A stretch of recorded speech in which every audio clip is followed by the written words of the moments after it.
Alright, two things. One, it worked, yay. Second thing is I have to be extremely careful.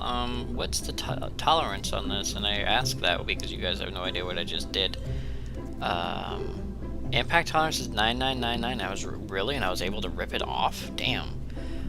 Basically what happened is I dropped the winch while driving. It hit the ground and flipped up on top. And then as I was driving, I retracted the winch, so it was basically dragging it across the top, and it slid down this way. And as soon as it got here, it kind of flopped down and then came back up, and as it was doing that, this whole winch got ripped completely off the back. So that's going to have to be something that I'll have to be careful of, is to make sure that I don't like rip the winch off. You know what? You know what? Let's try this. I'm having a thought, an idea, a plan, a thing. This is not going to be the whole thing, of course. This is just a brain teaser. But if you're gonna have a tow truck, have a real tow truck, right? We need redundant systems. We always need redundant systems. I was telling you guys this earlier. It's like, hey, we're gonna have a redundant system, and because of that, let's like that. That's one way to do it, but that's not how we want to do it. Come on. There it is. Roll. Wrong way. There we go. Well, we can do it like this. There are several ways we can do this, of course. None of which are really working for us. Let's...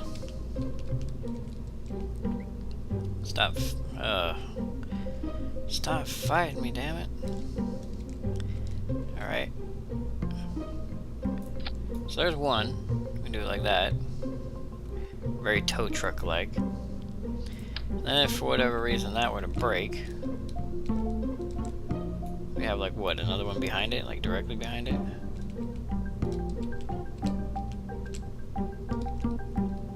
It's fighting me again. There you go. Like what, another one like right here?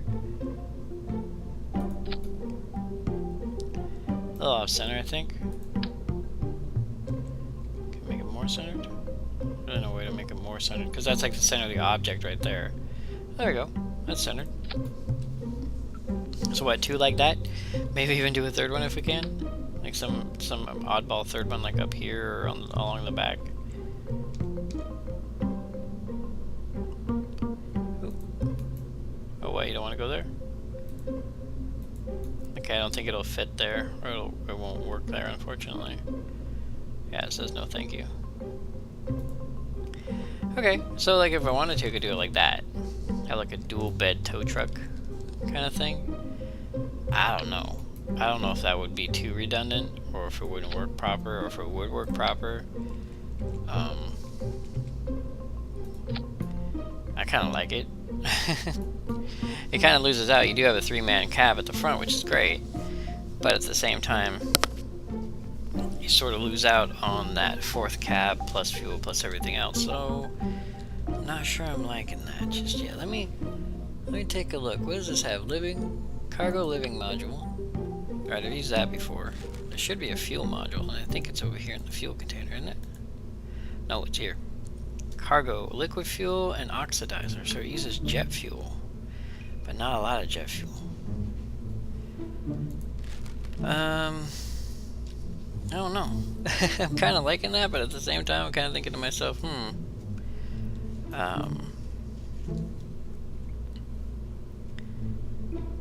well, I don't know. Let's see, how heavy is MechJeb? Or, excuse me, how heavy is this with MechJeb? Let's see.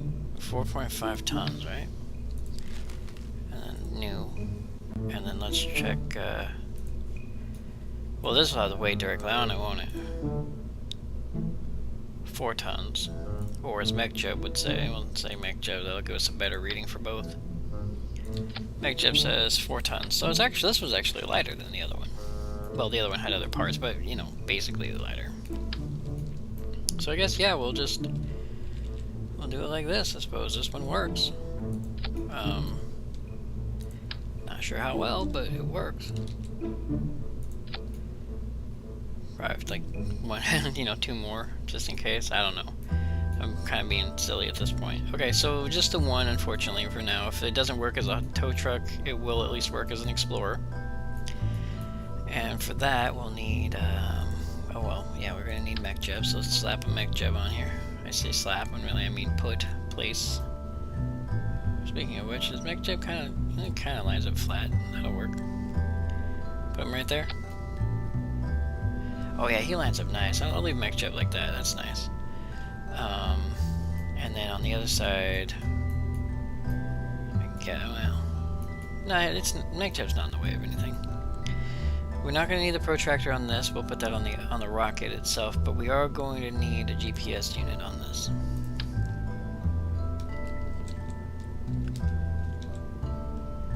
It always does that to me.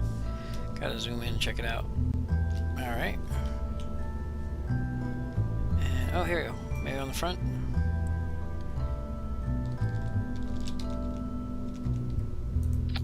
Like that. Oof, no, I hate when they do that.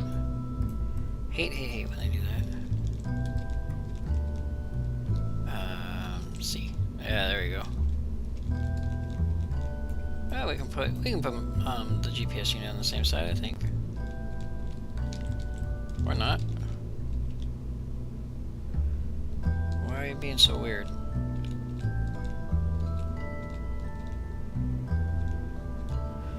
Why is that being weird? What the hell? It worked fine on the other side, but it doesn't want to work on this side. Okay.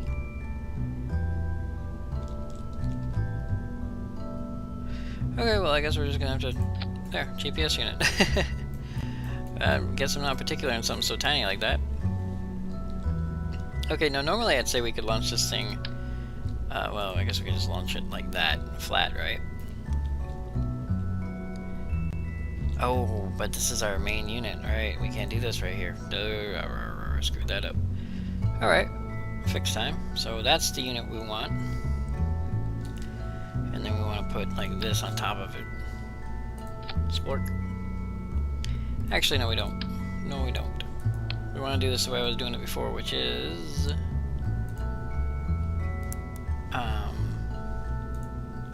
structure. Flip that upside down. So it's, you know, the right way for us, for our needs. There we go. Okay, now I need mech jeb on here. So we'll slap mech jeb on, nice and clean like. Put him kind of low. Nah, we'll keep him there. Keep him kind of high just in case. And then from there we need no, it wasn't aerodynamics, right? All right, and aerodynamics gets us. Turn that off. Did it again. There we go.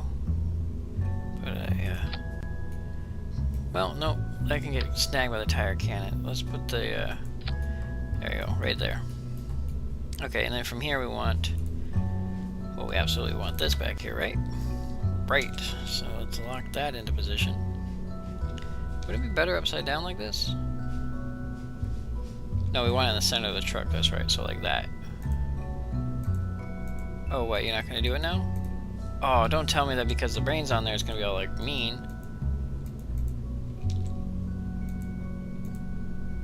Oh, it's gonna be a douche, isn't it? Don't do that. That would make me sad. Okay, that one worked. Try this one.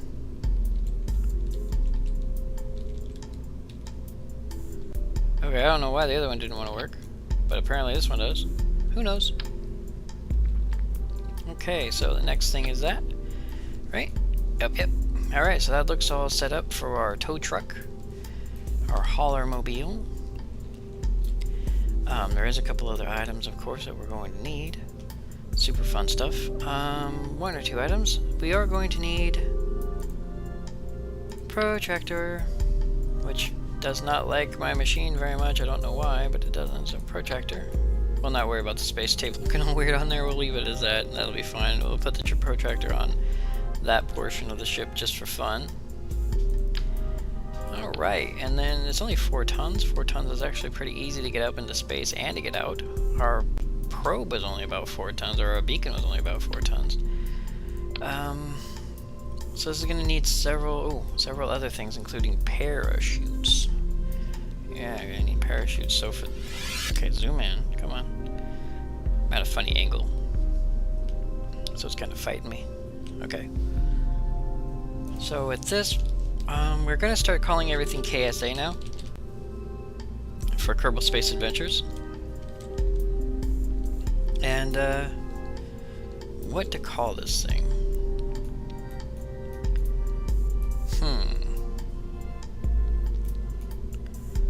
Well, it's a pretty hefty truck.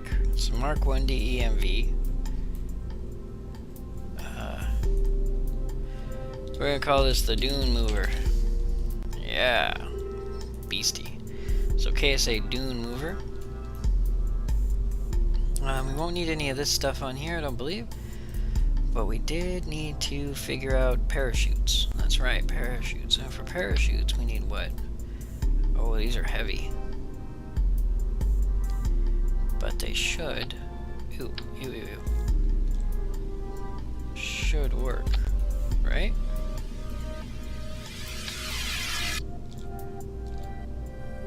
Like that? I like that. Nice centered. And then put... Now this is 4 tons of beast plus whatever rocket fuel we have on there that we're going to be bringing down on top of Duna, so we need as much as we can get. Alright. Actually, in all actuality, if we can do it like this...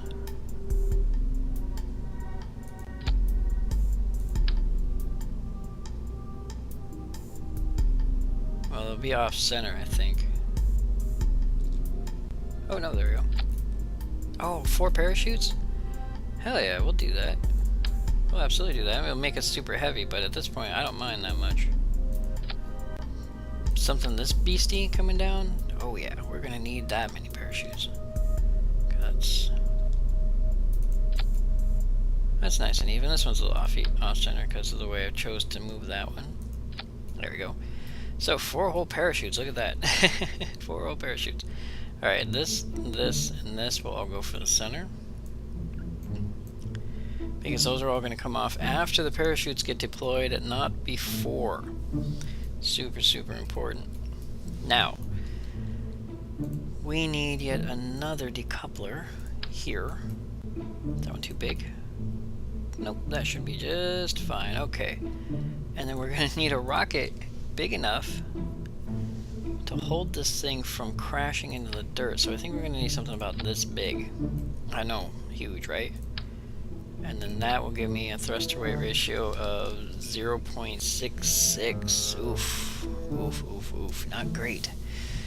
Oh, pardon me. Still yanking on my headset, even though I'm using a different one. Okay, adjusting slightly. Apologies for the noise.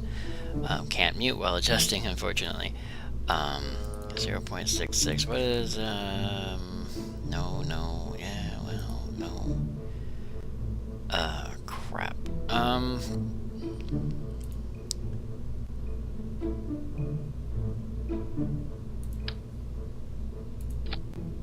2.35. Nice, but I only have a 949 meter per second burn. So it'll keep me up, but not for long. I guess it's kind of worth a shot or worth a try. That's actually a pretty fairly unstable design, I think, overall. Because that will probably end up being our orbital rocket as well. And although that number will go up, it won't go up that much. Let's...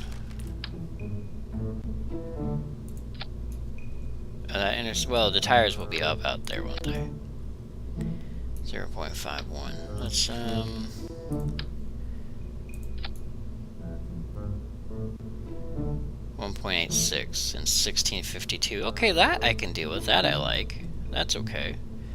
A little chunky looking, but that's okay. This is gonna be a very ugly rocket, I'm afraid. I'm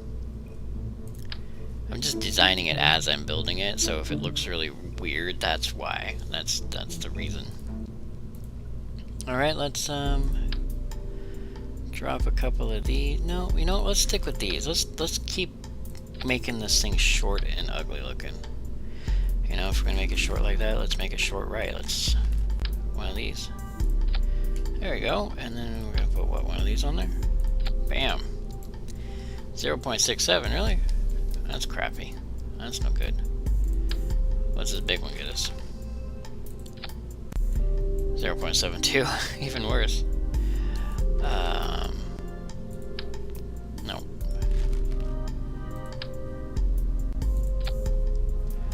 What's that? 63 seconds and 5? 5 is 27:30. Let's put 0.72. That's so terrible.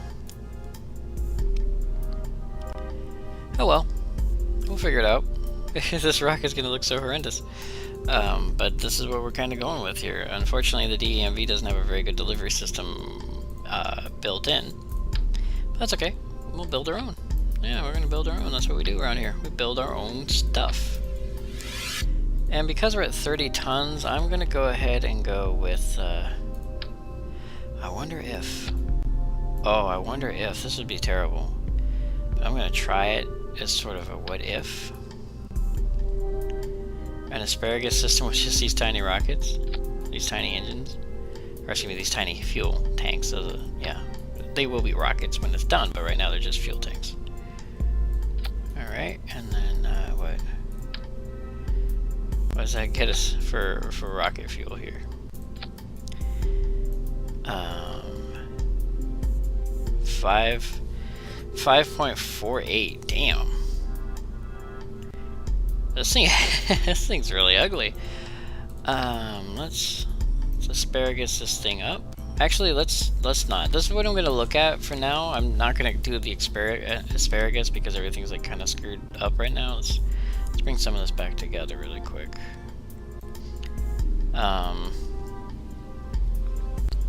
That will be released after the parachutes, but before the other ones, I think is what we're gonna do with that. So yeah, let's go ahead and I'm gonna go ahead and asparagus this up, lock it in, see what it does. It's a really squat rocket if you look at it. That's not too terrible, but we'll see if we can get these numbers to look good, because right now they don't look that great. But we'll see what we can see and see what we can do, and if I can, I'll use the big orange tanks, although I think right now these little silver tanks work okay. If nothing else, you can always do this. Yeah, that's not bad. Maybe the big orange tanks would work. I don't know, we'll have to find out. Okay, so I'm gonna go ahead and pause here once again, and then we'll be out there on the launch pad and we'll get this thing up into the sky. Alright everyone, here we are out on the launch pad, and I put Duna roughly where it's supposed to be, so it took a while, and we'll see how this thing fares in getting us into the sky. So let's go. Fairly stable so far, it seems. I hope. This reminds me of a lot of my older rockets. Whoa, which one? Oh, I know what I'm doing wrong. That was totally me. That was not the rocket's fault. My hand was in the wrong place on the keyboard.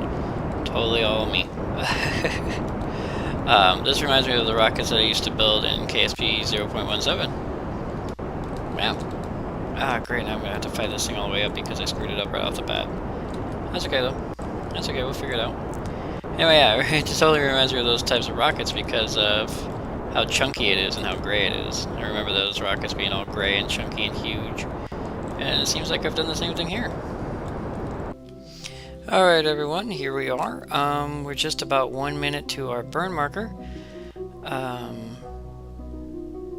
Hopefully everything will go fine. We have a lot of fuel left in the center rocket, which is awesome. Not a great amount, mind you, but we missed our burn a little bit by 11 seconds. That was me talking, my bad. But it'll help. Anyway, that center rocket fuel will absolutely help, so let's go ahead and burn that first. Ooh, a little wobbly. Okay, let's go ahead and burn that, get rid of it, and then full throttle the secondary engine. Now our thrust to rate ratio is very low in comparison to previous, but we are using a regular rocket rather than a nuclear rocket, just like last time. No, I'm sorry, last time we used a nuclear rocket, but our payload was so light you couldn't tell the difference. That's right. See, I remembered.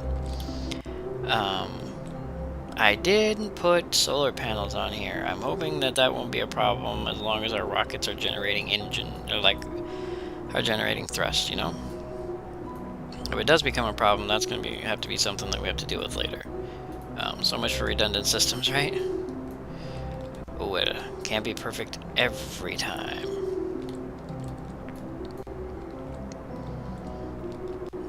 Okay, this burn's taking a little bit of time because we are a little bit heavier than normal. But we have so much fuel left, I don't even think it matters. This rocket doesn't even need as much fuel as we're using. Or, excuse me, as fuel as we have. But I always like to overcompensate rather than undercompensate. Better to leave a little bit in orbit than it is to crash out of orbit without enough, right? Right. Alright, I don't know how accurate this burn's going to be, though, considering how much I've screwed it up twice already. Plus, we burned a little late, but we'll figure it out. We'll figure it out. We have lots of room to adjust out there, lots of fuel to adjust out there. Actually, this will kind of tell us as well. Oh, there we go. Now it's starting to kick in at 6.2 gajillion miles. Let's keep burning. That may not come down enough. We may have burned a little off, but that's okay.